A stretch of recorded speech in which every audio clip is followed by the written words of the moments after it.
All right, so irrigation management.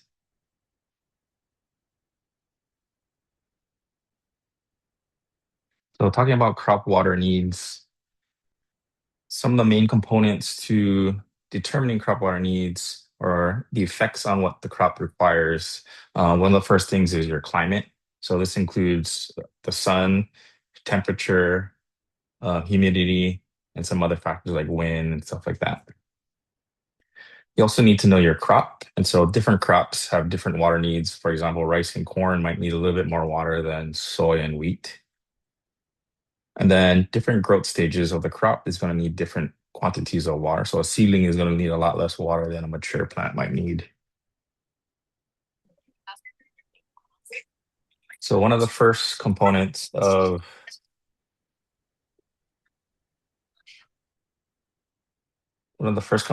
of the crop water needs is determining or evapotranspiration. The term evapotranspiration is a combination of evaporation and transpiration. And so transpiration is the loss of moisture by the plant to the atmosphere. And then evaporation takes more the soil moisture loss to the atmosphere. And so some of the factors like we talked about, those climate factors play a big role in water loss from the system through evapotranspiration. And so higher temperatures, humidity, solar radiation, and then wind are the main components to uh, moisture loss through evapotranspiration from the system. And so one of the ways we can measure evapotranspiration is to use this term called reference evapotranspiration or ETO. And this takes into account a theoretical grass situation, estimating that it's 8 to 15 centimeters tall and growing actively. And so when we calculate ETO, it's based off of this grass using those climatic factors. Uh, this program I believe, is no longer in operation, but it was a pretty neat program that kind of showed um, historical evapotranspiration for site-specific areas. And so you could zoom into this interactive map, go to your location, and it select the month, select the year, select the month of the year or the whole year, and you can see different water losses through the system throughout the year for your specific site. And so if you zoomed into, for example, our research station in Waialua, you can see here in January, our water loss through evapotranspiration using this Penman-Monteith model is about 290 millimeters. And then in the hotter months, you'll see like July, and you'll see about 361 millimeters of water loss. And so this can give you an estimate of what you might be expecting from your particular location on what the water loss might be through evapotranspiration. And so how would you kind of use this particular um, information? One way is to estimate your water needs for your location through historical evapotranspiration. And so, for example, 1 acre is equivalent to 43,560 square feet, and 1 cubic foot is equivalent to about 700 or 7.48 gallons. And then an acre inch is about 27,000 gallons worth of water. And so if you look at your total evapotranspiration loss throughout the year, we're looking at about 3,900 millimeters of water, which is equivalent to about 155 inches. And so when we multiply 155 inches by that volume of water per um, cubic foot, we get about 4.2 million gallons of water needed throughout the year in this particular location. And we can break it down further as every week we need about 80,000 gallons of water per acre, or every day we need about 11,000 gallons of water per acre. And this just gives you a rough estimate and doesn't include precipitation or rainfall in your area. And so this just gives you a general idea of how much water you might need to expect for your crop for your location. Another old school method is these Class A evaporation pans. And so basically what they're doing is physically measuring the water loss from the pan. And inside you have a well, a steel well. and there's a measurement unit inside. And basically, you're measuring water loss from that particular system. Some examples of projects we've done in the past include trying to calibrate these buckets and coffee cans to use them as an alternative to these Class A evaporation pans, which are hard to find. And if you do find them, they're probably very expensive and not worth your cost.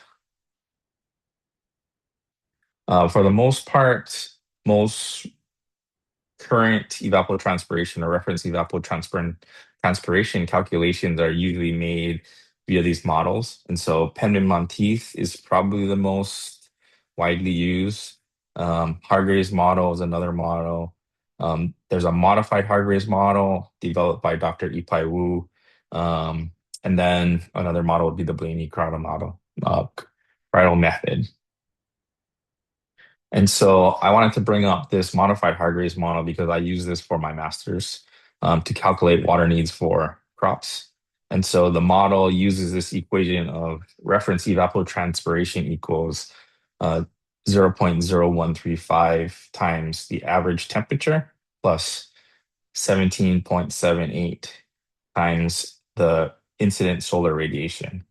And those units would be in typically Celsius for temperature, and then megajoules per square meter is the unit for the modified Hargreaves model. There's also one for Langley's. And so to calculate this, you need a solar radiation sensor and a thermometer that can log data throughout the calculated time period. And so for an example, if your average temperature is 20 degrees Celsius and your solar radiation for that calculated period is 500 Langley's per day, you put that into the equation where you see bolded is your temperature, and then your solar radiation is the 500. This equates to about 4.37 millimeters of water per day. And so your daily requirement for water replenishment would be about 4,600 gallons of water for that calculated area. But most times we use other weather stations that can physically or virtually calculate the evapotranspiration for you, or they collect raw data and then you have to take that data and extrapolate them out into your evapotranspiration. So one of the weather stations that I work with is a Hubble weather station, and it provides me the information I need to calculate ET using the Penman-Monteith method. And so when I extract the data from the weather station, I get something that looks like this. You have date, relative humidity, gust speeds, temperature, solar radiation, dew point, wind speed, and it's in 5-minute increments. And so I have to take all those increments and then put it into a manual spreadsheet, which looks something like this. And so using that Penman-Monteith model, I can put in our solar radiation, our temperatures, our humidity, and then it'll spit me out a reference ET. So every day I'll break it down and calculate the reference ET for each particular day. And I can use that to calculate how much water I need to replenish for the previous irrigation period. And so how do we use this in the field? This is an example field where we have a 100-foot row with 3 feet spacing between rows on a 435 square foot, um, 435 foot width. And so this will give you about an acre's worth of land. And so if based on our calculations, our ET for that day is 1.87 millimeters. And we know that there's 27 gallons per acre per inch. We convert that 1.87 millimeters to inches, which we get 0.074 inches. And this is equivalent to 2,000 gallons per acre. And so we know we need to put down 2,000 gallons for our acre field. Our drip tape that we're using in our field is 4 inches between emitters. On a 100-foot length, it puts out 1 gallon per minute. And so we have 145 irrigation lines per acre. That gives us 145 gallons per minute of water. And so to get 2,000 gallons of water on our acre, we need to divide that by the number of lines, which is 145. And this tells us we need to run our irrigation system for 13.9 minutes to satisfy the 2,000 gallons of water lost through evapotranspiration. This is one way to calculate the irrigation need using evapotranspiration. Another example, if we have wider space crops, and so instead of 3 feet, we have 6 foot spacing on the same acreage. So this is 1 acre. And so the same evapotranspiration requirement, everything the same. We're using the same drip tape at 4-inch spacing. We know there's 1 gallon per minute for 100 feet. And because we increased our spacing, we doubled our spacing, we decreased the number of drip tapes by 72 tapes. And so to run our runtime, if we have to supply 2,000 gallons of water with 72 tapes, will be 27.9 minutes. And so if you're using this method, the spacing of the fields, irrigation lines, the length of the irrigation lines all have to be determined to figure out how long to run your irrigation system based on these numbers. So now we get into crop types. I talked about earlier that crop type has a big role in the amount of water that needs to go out. And so uh, we know that our ETO is based off of our standard grass. And so some of the other crops that fall in this category based on FAO. FAO is a government organization, worldwide organization that kind of puts out information on irrigation and some other things. And so this is a chart that they put together. And so crops like beans, corn, tomato, eggplant, soybean require 10% more water typically than the standard grass. And then rice, sugarcane, banana, and nut trees typically require 30% more water than standard grass. And then the other end of the spectrum, you have cucumbers, radish, and squashes require 10% less water. And then citrus, olives, and grapes require 30% less water. And so suppose our standard grass ETO is going to be 5.5 millimeters of water per day. In the same area, and instead of grass, we have corn. This means that we need to increase that volume of water by 10%. And so this means instead of 5.5, we're going to be putting 6.05. And so we round it to about 6.1 millimeters of water per day, just using this crop type increase. And so crop type plays a big role in using ETO or reference evapotranspiration. And so the idea here is we want to get our crop ET or the ET specific to the crop that we're growing. And so to get that number, we need to develop our crop coefficient, so this KC value.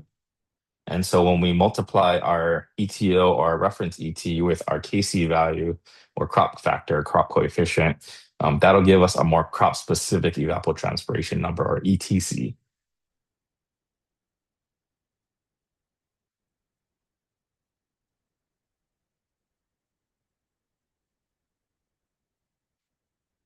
And so more on crop type or on crop coefficients or crop factors, you need to take into account the crop type, the growth stage, the climate that you're in, and then to determine that, you need to determine the total growing period of that crop, various growth stages of the crop, and then then you will be able to determine your crop coefficient.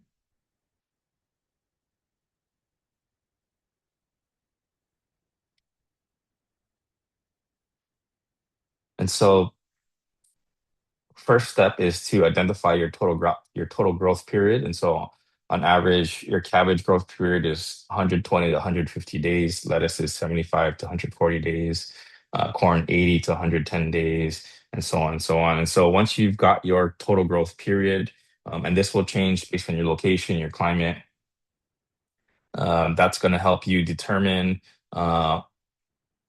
different sections of your growth period. And so when we break it down, we were breaking it down into 4 growth stages. Typically, you have your initial growth stage, your development stage, your mid-season, and then your late season. And so I've kind of allocated um, growth periods for each crop, either using the lower end of the spectrum, the 120 days for cabbage, and the 150 days for cabbage on the higher end. And so this gives you the number of days required at each growth stage. And so when you make your adjustments to your crop coefficient, it's typically going to be in line with this many days after um, the consecutive growth season or stages. And so there are crop coefficients out there for different growth stages. And so I believe this is from FAO. And so something like cabbage, your initial stage crop coefficient is going to be about 45% of your ETO. Your developmental stage is going to be 75%. And then your mid-season is going to be about 105% of your ETO. And then late season would be 90. And so this is how you can use crop coefficients to adjust your water requirement using evapotranspiration throughout the growth cycle.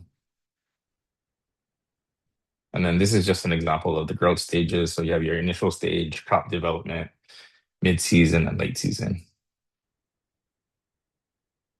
And so another component to irrigation is rainfall. And this is a term um, not commonly used. We assume all rainfall that comes down is going to be accessible to the plant, but there's a component called effective rainfall is the rainfall that's actually in the root zone of the plant that it can actually take up. And so effective rainfall is basically the total rainfall minus runoff plus deep percolation plus that evapotranspiration loss from the soil after a rainfall period. And so an example is if we estimate that effective rainfall to be 60 millimeters per month. And if you look at this table, it basically shows you about how much is actually usable by the plant based on that amount of rainfall fallen. And so if we're estimating that um, 26 millimeters of 60 millimeters of rainfall that month is effectively allocated to the plant for uptake, then we're basically losing 34 millimeters of rainfall that the plant can take up. And so when you're subtracting rainfall from your evapotranspiration number, you want to make sure it's the effective rainfall that you're subtracting, not the total rainfall, because you're going to be underestimating the amount of irrigation you need to apply if you're doing that. And so something like this, also from that um, rainfall atlas that also had that ET estimation from the historical data. This is the average rainfall in that same Wailua area as the ET example.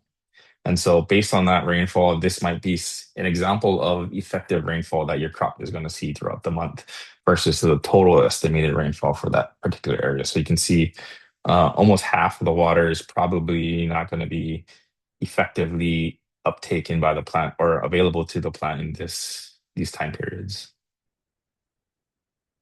And so I just checked this one last night, and so the rainfall atlas is actually still working.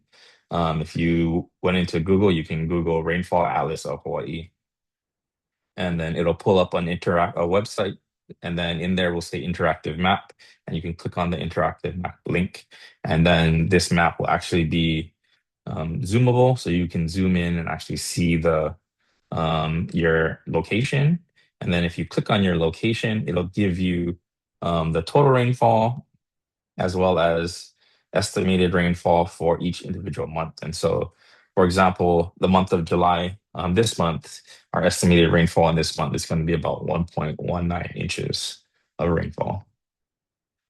And so these maps can help you give a rough estimate of what your location might be expecting, but it's not real time. And so um, you need to have for rainfall anyway, it's recommended, I recommend that you put out a rain gauge so that you can actually collect rainfall and use that as an irrigation guide if you can. And so including that, you have your crop water need minus your effective rainfall, which gives you your actual water, irrigation water needs. And so if you took that ET values from that um, first climate atlas data, and then the effective rainfall based on the irrigation data. This is something what something might look like of your actual water needs during the year. And so instead of the 4 million gallons of water, we're looking more at 34 million gallons of water when we include the effective rainfall. And so we're now down to 9,000 gallons of water per acre per day versus I believe it was 10,000 gallons. And so going now into a more physical aspect, I guess, of irrigation management, we can get down into the soil now and actually measure irrigation requirements or moisture contents of the field. And so, three terms to be aware about is saturation. So, this is where all the pores in the soil is saturated. And if you were in a make-believe column, the water would flow through that column and out the bottom of the column because it's free flowing through that those pore space, and the pores can't hold on to that moisture anymore. So this is when you get deep percolation or leaching of water and nutrients to the soil when you have saturation or past saturation. And then field capacity, this is the most amount of moisture that your soil can hold in its pore space. And so any more water than field capacity is going to start to leach out into that saturation point. And then the last one will be permanent wilting point. Permanent wilting point is the point at which your plants will basically not recover from wilting. And so this means that most of the water in those macropores are gone, and there's very little moisture in the micropores where the roots can take up water. And so this is where your plant are most likely going to wither and die. One of the most simple methods for determining soil moisture is using something called the feel method. This is put out by NRCS. And so something with 75 to 100% water availability would look something like that. And so it's wet, forms a ball, uneven to medium in heavy soils. Water will coat your fingers, ribbons easily between thumb and forefinger. So ribbons would be if you push it out between your thumb and your forefinger or index finger, you can make a long ribbon. And then if you get down to 50 to 75% water availability, it's still moist, forms a smooth ball um, with your fingers and some marks in yours. You might be able to see your fingerprints in them. And then when you make these ribbons or you're pushing it between your thumb, it'll come out. And then something like 20 to 50% available moisture. It's slightly moist, forms a weak ball. Uh, Very few soil aggregations break away. There's no water stains.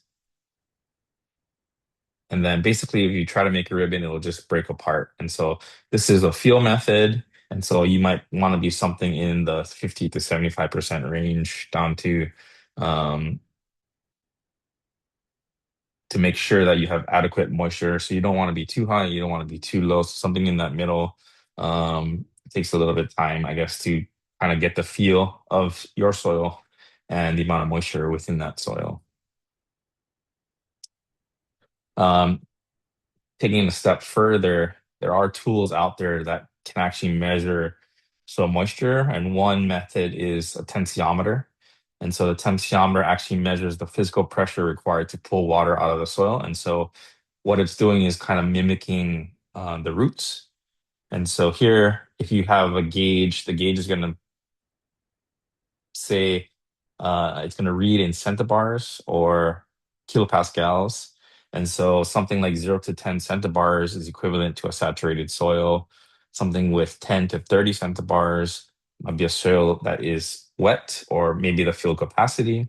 And then when you start getting to 30 to 60, this is about usually when you want to uh, apply irrigation depending on your soil type. And then once you start getting over 60, you're looking at your permanent wilting point where your crop's probably not going to recover. And so this is a gauge image, what you can see laid out with different soil types. And so you typically want to be in this light blue section, this 10 to 20 kilopascal section.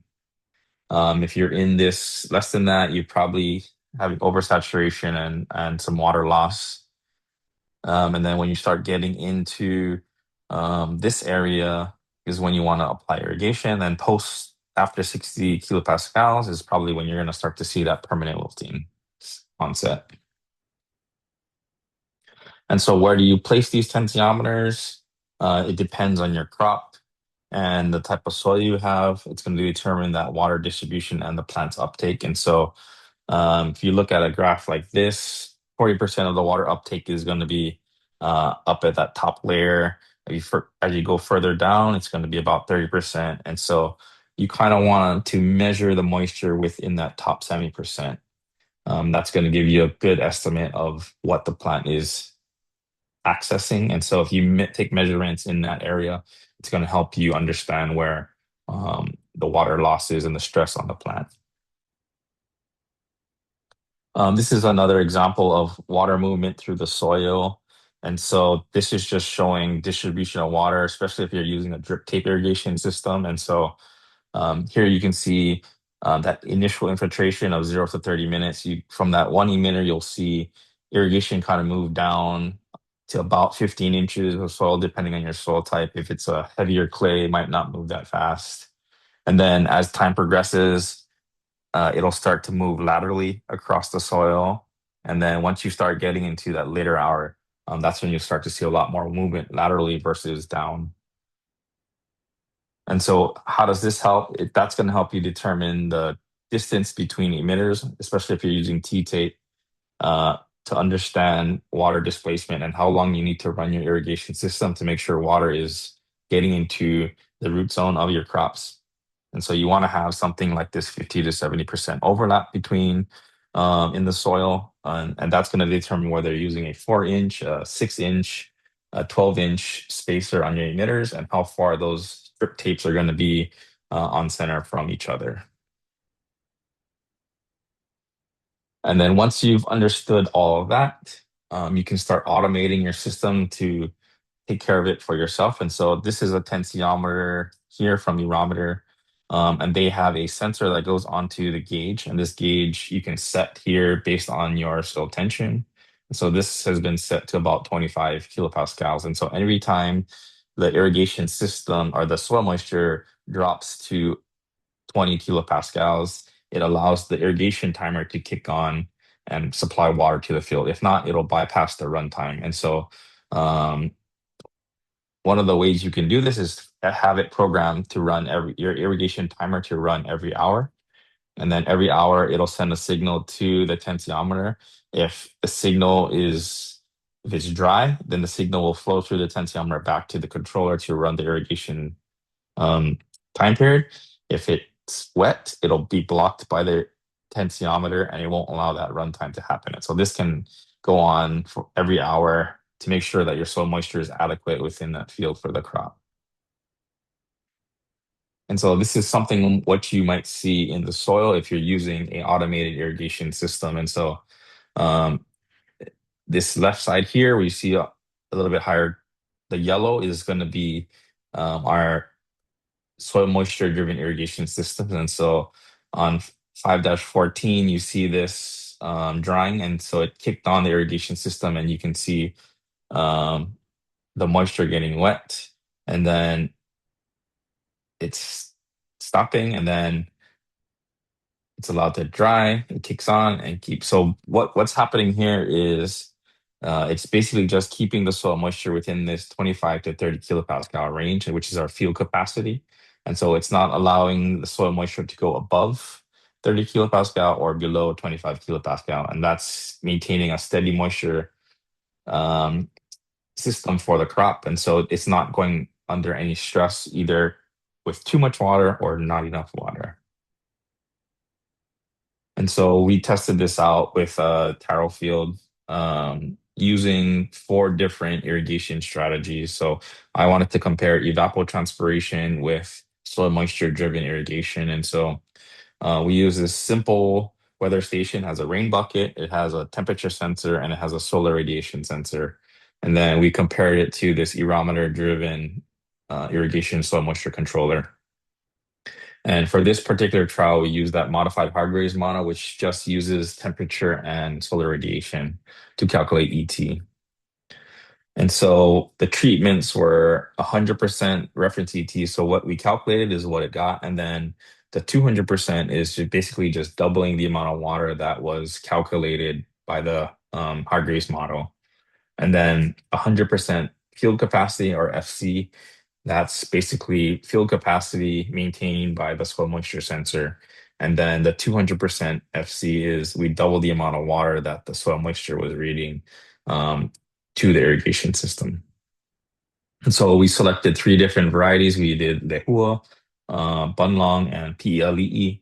And across all three varieties, you can see that the soil moisture driven irrigation systems seem to be more efficient than using an evapotranspiration model without having the crop coefficients. And so, and for the most part, 100% and 200% FC was about the same for the height of the plant.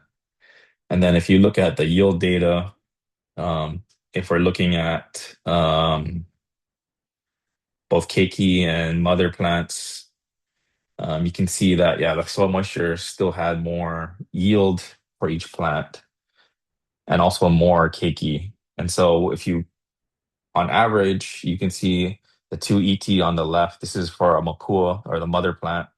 And this is 100% ET, 200% ET, which are about the same. And then almost double the amount of weight and size if you look at the soil moisture sensor-driven irrigation. And why does that matter? If you look at the cost, and so the cost is just for water. And so the amount of water that we put down for each treatment is equivalent to this much based on $4 per gallon per 1,000 gallons of water. And so something like the ET is going to cost about 1,000.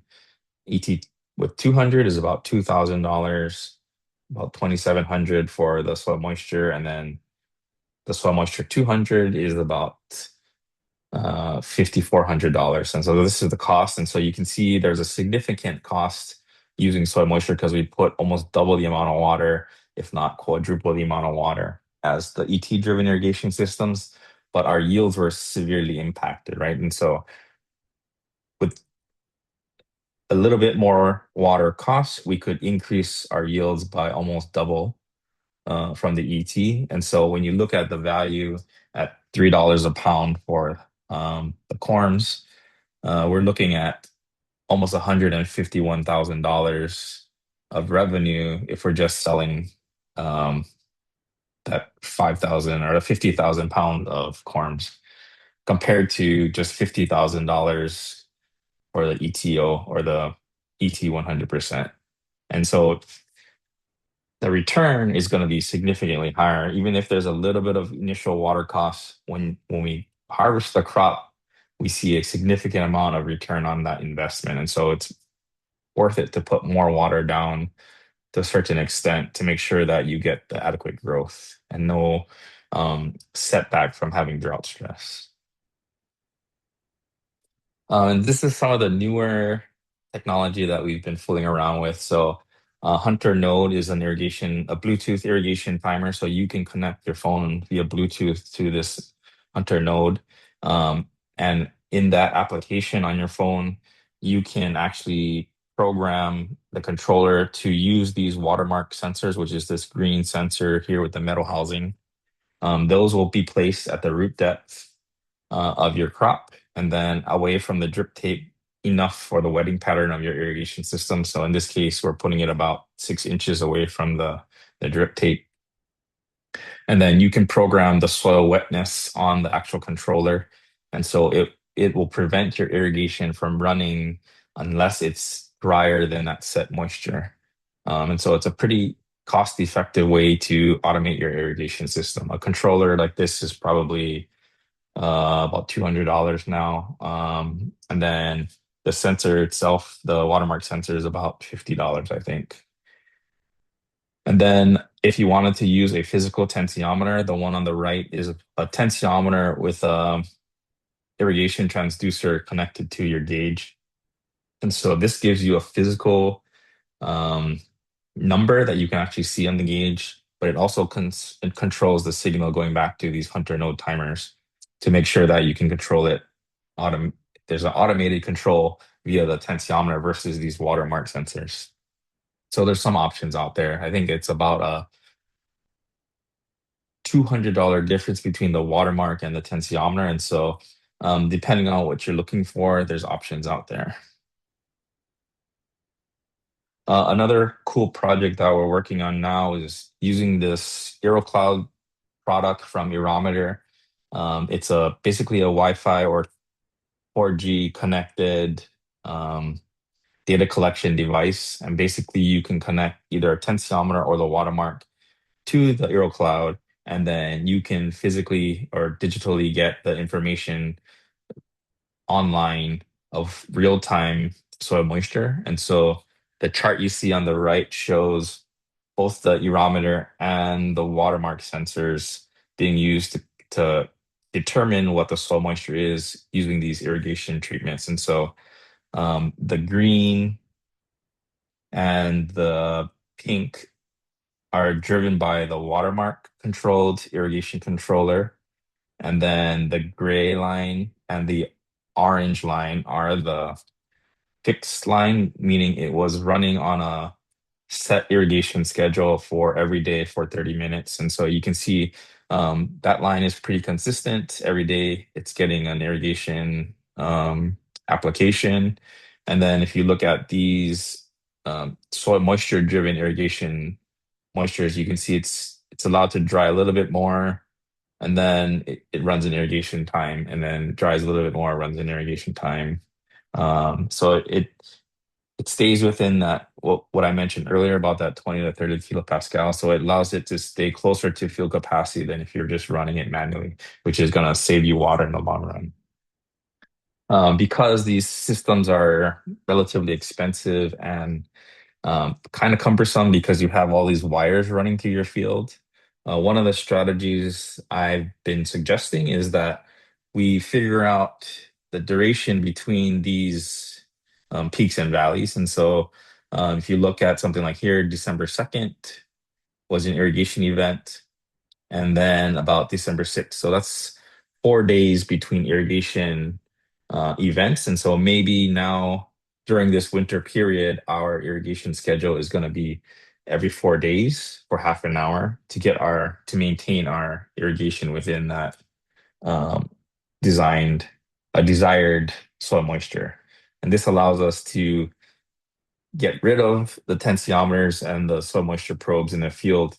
And just because we know our expected um, wetting patterns in our fields, we can make an adjustment on our irrigation frequency, and then play around with the duration to make sure it's adequately getting wet during that particular part of the season. And then you do that in the summer, and then you can see what your maximum amount of water is going to be, and then the minimum amount of water is going to be represented in your winter timeframe.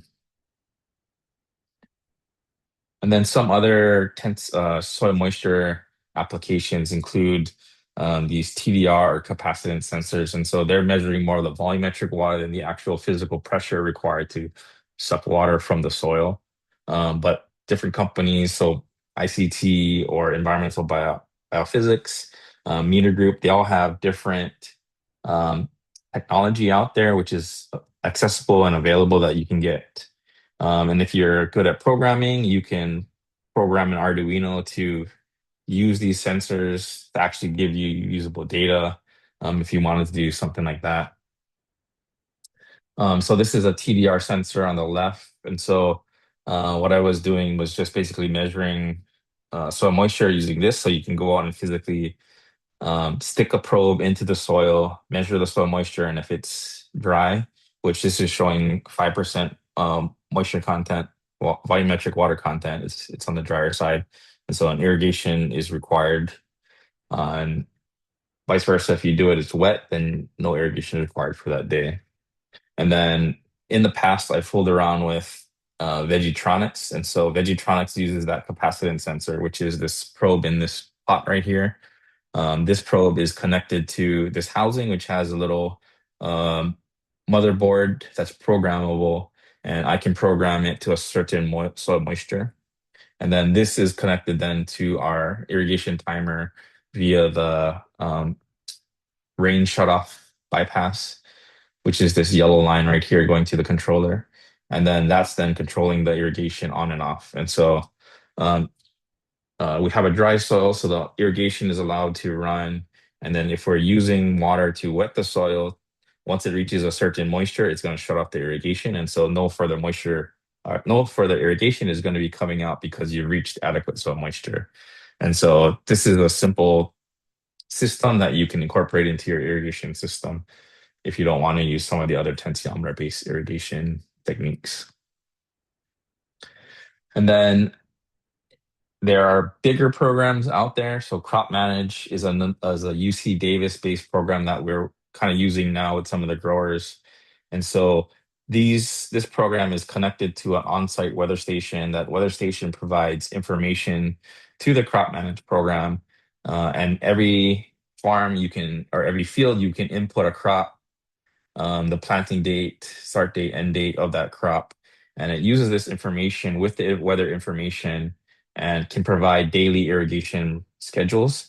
Uh, you can also input your crop nutrient requirements or crop nutrient data from your field, and it will even provide you information on how much fertilizer and when to fertilize.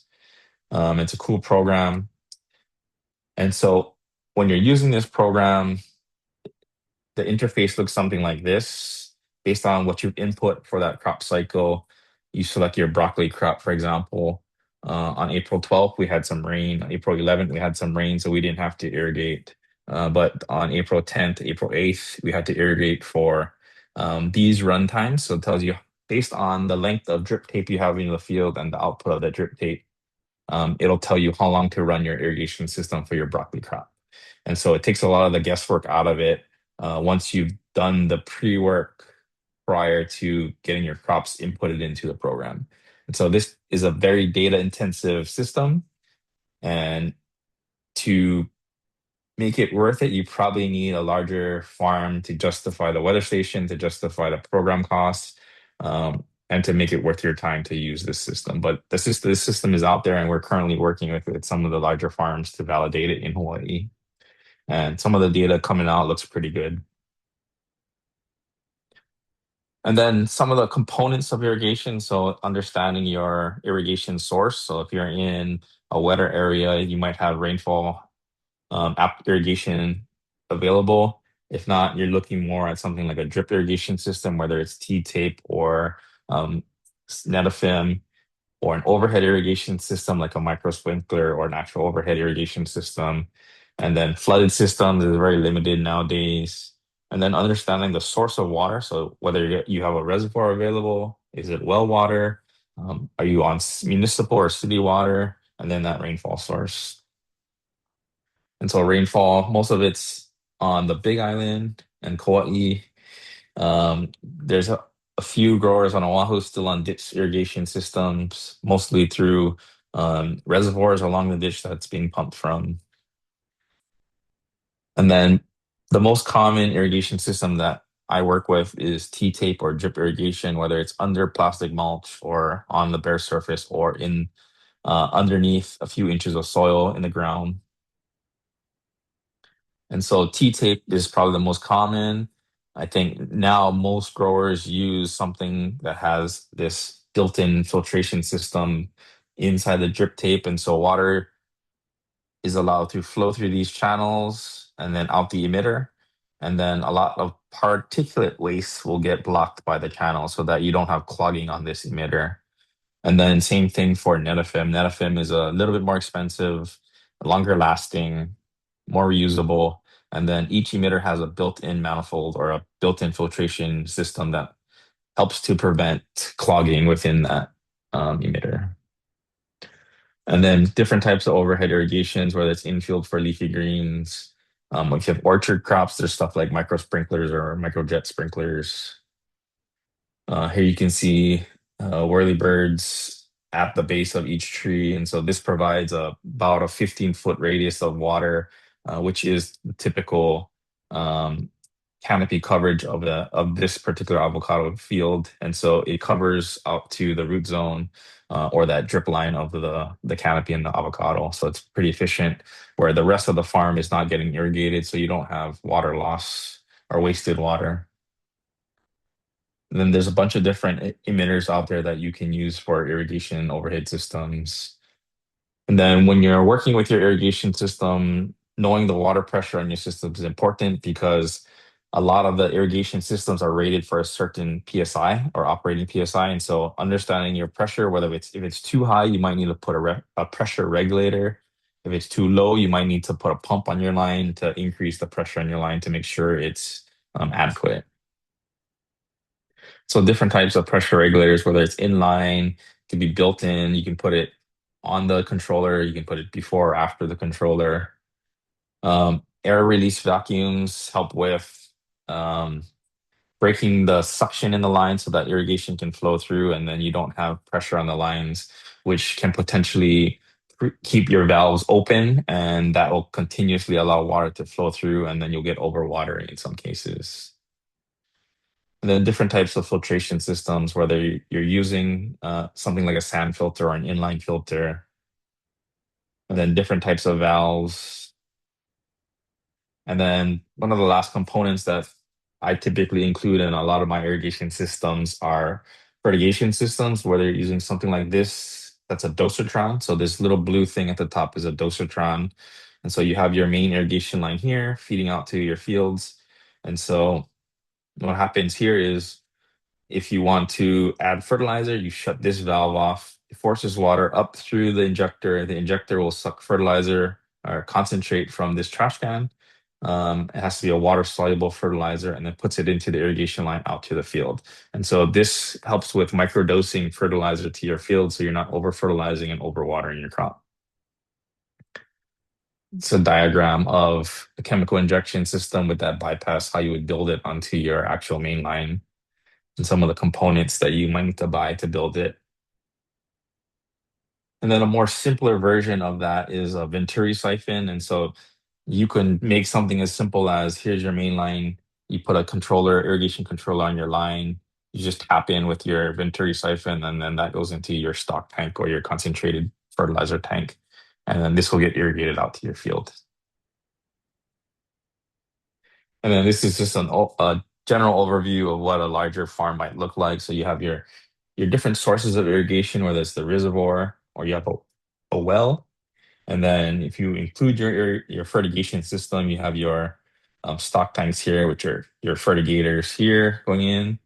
And then you have your filtration system, which is then going out to your submains and to each field.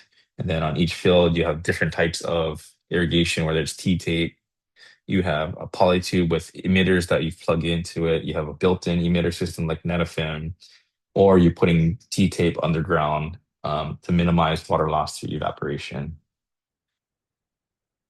And then this is a small scale system that you can build inside a housing like this to minimize the solar degradation on top of your PVC pipe parts.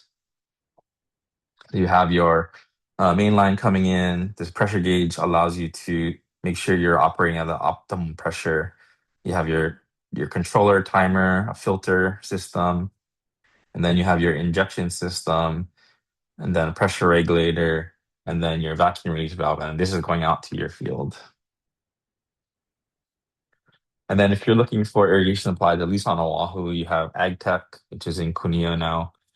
Pacific Pipe is in Pearl City, and then ITC is out in Haleiwa. And then there's a bunch of other hardware stores that have irrigation supplies that you can also buy.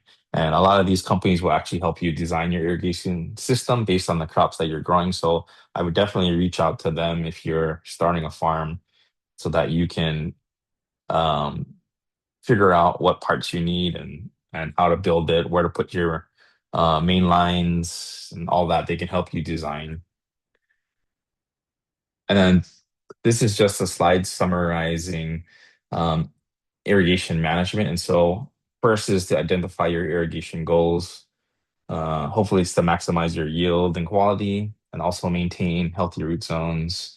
And then make sure you know your crop know the soil and the water source that you have, and then what type of irrigation system is most optimum for your crop growth and that's available to you, and then when to irrigate, how much to irrigate, and then always evaluate and monitor your systems and the climate around you to make sure you're making adjustments as needed. With changes to our climate, things might be getting wetter or drier, hotter, and so your irrigation needs are going to be changing rapidly. And so understanding your climate information helps you make better management decisions. And then kind of develop an irrigation schedule, and then uh, hopefully you have really healthy crops and manage your water efficiently. And that's all I have for tonight. If you have any questions, I'd be happy to take them.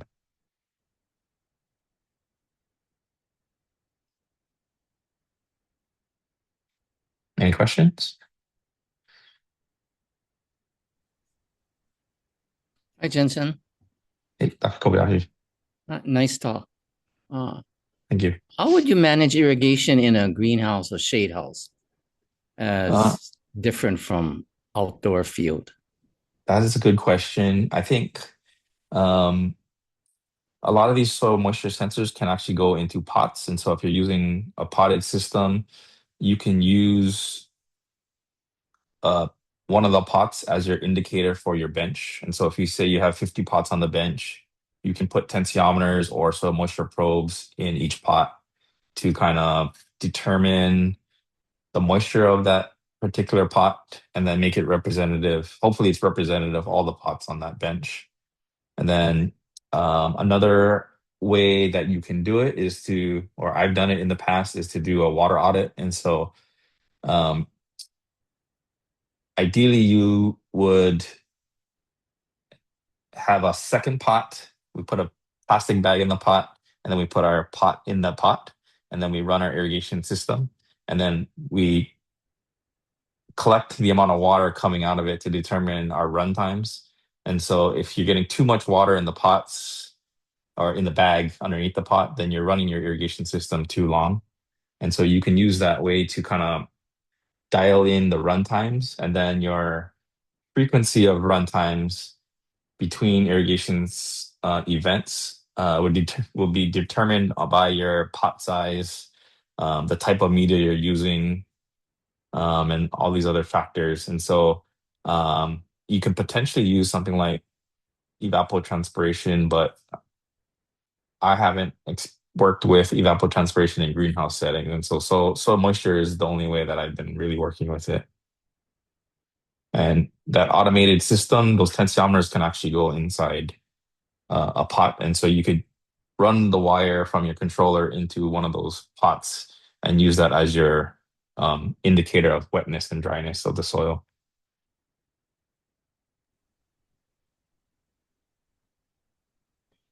Is irrigation management ever used for hydroponic systems like NFT or aeroponics? Not necessarily. I think the main irrigation management would be the dilution of your concentration, right? And so the more water loss you have through evapotranspiration, the more concentrated the nutrient solution is going to be. And so understanding EC and its impact on crop growth, and then making sure that your refill tanks, right? Your float valve that you might have in your system is filling the tanks up adequately to make sure that you're staying within your crop required electrical conductivity so you're not getting too much salt in the system or a lack of fertilizer if it's too much water in the stock tanks or the concentration or the nutrient tanks, sorry. But I mean, you could use that as an indicator, right? So you know you have a known volume of water within your nutrient tanks, right? And so you can see how much water is being lost by having a ruler inside your nutrient tanks, right? The more each level of water is a unit of each height, I guess, of the tank is a unit of water based on the diameter of the tank. And so you can estimate how much water is being lost based on that number if you want to kind of know water loss from the system.